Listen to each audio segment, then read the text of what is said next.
দীর্ঘ ৮ বছর পর নিজের স্ত্রীকে ডিভোর্স দেওয়ার জন্য জাপান থেকে বাড়িতে আসলাম। আমি বাড়ির বড় ছেলে। আমার নাম আফনান নফ মির্জা।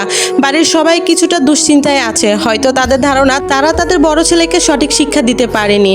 আমি পরিবারের বড় ছেলে। ৮ বছর আগে নিজের স্ত্রীকে পছন্দ হয়নি বলে নিজের স্ত্রীর মুখ না দেখে রাগ করে বিদেশ পাড়ি জমিয়েছিলাম। পরিবারের সাথে আমার তেমন কোনো যোগাযোগ ছিল না। এত বছর পর নিজের স্ত্রীকে ডিভোর্স দিব, সেজন্য পরিবারকে রাজি করিয়ে আজ দেশে আর ফিরছি। পরিবারের কেউ প্রথমে রাজি ছিল না, কিন্তু আমি আমার নিজের সিদ্ধান্তে এতটাই অটল ছিলাম যে অবশেষে বাধ্য হলাম আমি আমার পরিবারকে আমার সিদ্ধান্ত মেনে নিতে। দীর্ঘ 10 ঘন্টা জার্নির পর বসুন্ধরা আবাসিক এলাকায় গাড়ি থামলো আমার। গাড়ি থামতে বাড়ির সামনে দাঁড়িয়ে থাকা 2 জন ইউনিফর্ম পরা সিকিউরিটি গার্ড তড়িঘড়ি করে এসে আমার গাড়ির দরজা খুলে দিল। আমি ধীর পায়ে গাড়ি থেকে নামলাম, হাতের কোটটা গুছিয়ে পড়লাম, চোখের কালো সানগ্লাস পরলাম, মুখে খুব ভয়ঙ্কর গভীরতা আর চোখে এক রাশ অভিমান। চোখ ঘুরিয়ে দেখলাম বাড়ির কেউই আমাকে নিতে আসেনি।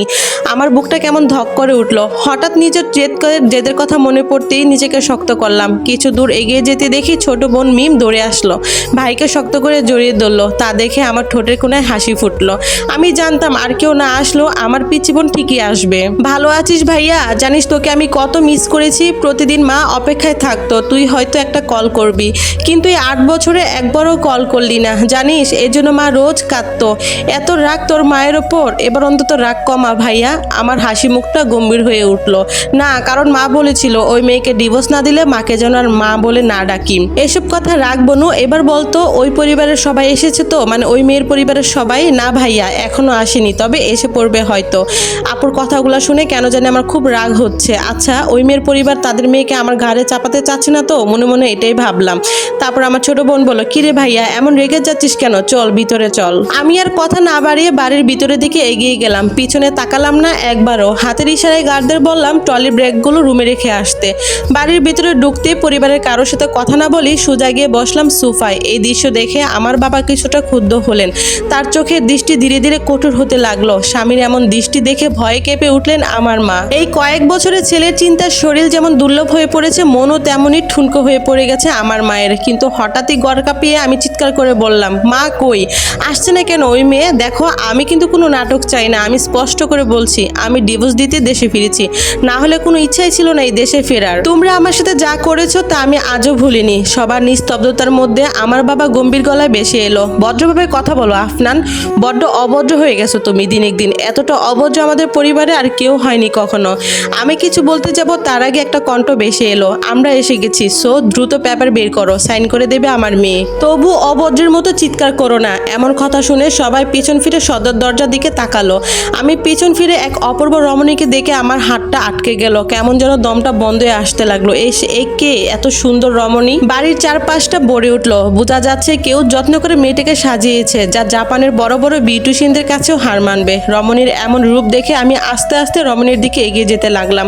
রমণী এতক্ষণে নিজের বাবার মুখের দিকে একদিনে তাকিয়েছিল। শুরু থেকে এই বিয়ে সে করতে চায়নি, তাহলে কেন তার বাবা তাকে এমন কলঙ্কের বন্ধনে আটকে দিল? এমনকি তার স্বামী কেমন দেখতে সেও জানতো না, শুধু জানে তার বাবা 8 বছর আগে তার বিয়ে দিয়েছিল বন্ধুর ছেলের সাথে। তার দিকে তাকিয়ে আমি কিছু বুঝে না উঠে তার হাতটা আমি ধরে ফেললাম, কারণ সে দেখতে এতটাই সুন্দর ছিল। ঠিক সে বুঝতে পারছে না কে এই ছেলে যে সবার সামনে তার হাত ধরেছে।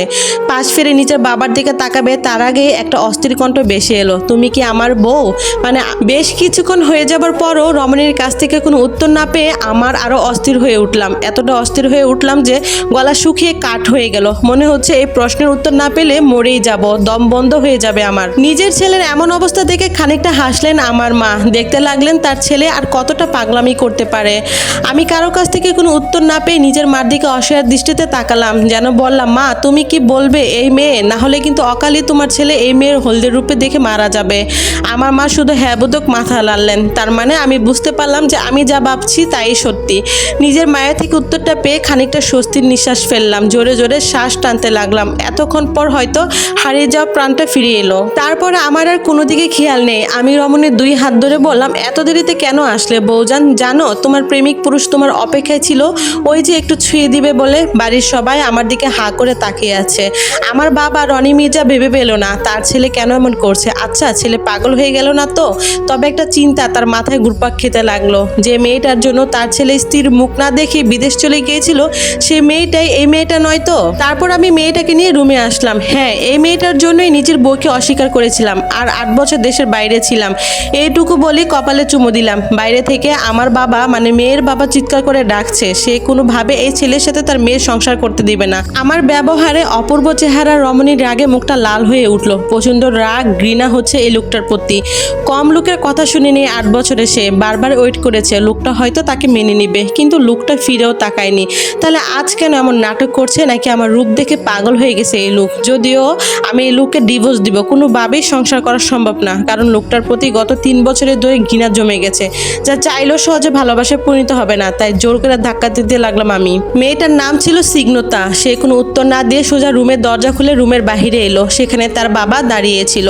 সে বাবার বুকের ভিতর মাথা গুজে কান্না বেজে কণ্ঠে বলল, বাবা আমি আর পারছি না, আমি আফনানকে ডিভোর্স দিতে চাই। আমি পেছন থেকে বললাম, সিগনোতা প্লিজ এভাবে চলে যেও না, আমি সত্যিই তোমায় ভালোবাসি। সিগনোতার বাবা আমার বাবাকে বলে উঠলো, বন্ধু খুব খুব শখ করে তোর ছেলের কাছে মেয়েকে বিয়ে দিছিলাম, কিন্তু তোর ছেলে যে শখ পূরণ করলো, তাই আমার মেয়েকে নিয়ে আমি চলে গেলাম। আর একটা কথা শুনে রাখ, আজ আমার ছেলের বিয়ে, তাই তোর ছেলে যদি আমার বাড়িতে গিয়ে কোনো ঝামেলা করে তাহলে সুজা তাকে জেলে পাঠাবো, মনে রাখিস। আমি কিন্তু এখনো ঠিক আগের মতনই আছি, নিজের কথার দাম দিতে জানি, আর শত্রুর চোখে চোখ রেখে জবাব দিতেও জানি। আমার মা এগিয়ে এসে 2 হাত সিগনোতার হাত ধরে বলল, কণ্ঠ কাপা কেঁপে উঠলে বলল, তুমি যেও না মা, আমার মনে হয় আফনান তোমাকে সত্যিই ভালোবাসে। সিগনোতা কাপা ঠোঁটে তাচ্ছিলের হাসি এসে বলল, ভালোবাসে? এটাকে আপনি ভালোবাসা বলছেন? দীর্ঘ 8 বছর একটা পুরো সময় আমি শুধু অপেক্ষা করেছি, বুক বেঁধে ভেবেছি সে ফিরবে, একদিন অন্তত একটা খবর নেবে, কিন্তু সে তো নিখোঁজ হয়ে গেল আমার জীবন থেকে, সমস্ত দিগন্ত থেকে। এখন সে এসে বলে ভালোবাসে? আচ্ছা আন্টি একটু ভাবুন তো, যদি আমার জায়গায় আপনার মেয়ে মিম থাকতো, আপনার নিজের মেয়ে যদি এমনভাবে উপকৃত হতো, তাহলে কি তাকেও আপনি এমন কাপুরুষের সঙ্গে জীবন কাটাতে পাঠাতেন? আমার মা চুপ করে দাঁড়িয়ে রইলেন, মুখ নিচু করে ফেললেন। নিজের ছেলের কাজের জন্য একরাশ লজ্জা আর অপমান তার বুকটা চেপে ধরেছে। আমি দরজা খুলে বললাম, বাবা আমি আমার ওয়াইফকে কোথাও নিয়ে যেতে দেব না। আমার অবস্থা দেখে ঘরের সবাই স্তম্ভিত হলো, কেউ কিছু বলতে পারছে না।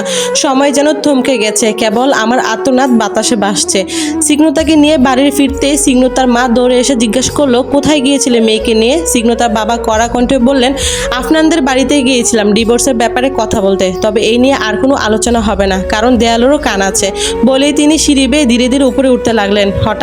হঠাৎ পেছনে ফিরে কঠিন সুরে বললেন, অনুষ্ঠান তো শেষ, এবার সবাইকে যার যার রুমে যেতে বলো, আমি যেন কারোর গলার আওয়াজ বাইরে থেকে না পাই। সিগনোতা কোনো কথা না বলে নিচের রুমে গিয়ে দরজা আটকে কাঁদতে লাগলো। এতটা কাঁদলো যে ওর হেঁচকি উঠে গেল। কিছুক্ষণ পর আল্লাহর দরবারে মিনতি করে বলল, হে আল্লাহ, তুমি তো সব দেখেছো, তুমি তো জানো কে কি করেছে, কার ইচ্ছায় কি কি ঘটেছে, তুমি শুধু আমাকে ধৈর্য দিও হে রব, আমি যেন ভেঙে না পড়ি। সিগনোতায় আরো কান্না আসছিল, কিন্তু ও চুপ করে রইল, বুকের ভিতর কান্না চাপা শুধু চেপে ধরলো। পরের দিন দুপুরে সিগনোতার ভাইয়ের বিয়ে বাড়িতে সবাই সিগনোতার দিকে তাকিয়ে আছে, কারণ মেয়েটা নামের মতোই সিগ্ন দেখতে, এতটা রূপবতী যে নারী পর্যন্ত নারীকে দেখে ক্রাশ খাবে। আজ সিগনোতার পরনে লাল রঙের একটা কাঁথান শাড়ি, সাথে করা মেকআপ, চুলগুলো ছেড়ে রাখা, আর তাতে একগুচ্ছ লাল গোলাপ দেওয়া। বিয়ে বাড়ির এত আনন্দ, হাসি ঠাট্টা, গানের সুরের মাঝেও সিগনোতার বুকের ভেতরটা হঠাৎ যেন কেঁপে উঠলো। এত আলো, এত লোকের ভিড়ে তবুও যেন ওর মনে হলো একটি অভয়ঙ্কর দৃশ্য ওকে গিলে খাওয়ার জন্য তাকিয়ে আছে, ঠিক যেমন করে গৃহহীন জঙ্গলে বাঘ তার শিকারের দিকে তাকিয়ে থাকে, নীরব অথচ রুশরাদ্ধ করা দৃষ্টিতে। সিগনোতার অসহায়ের মতো চারপাশে তাকালো।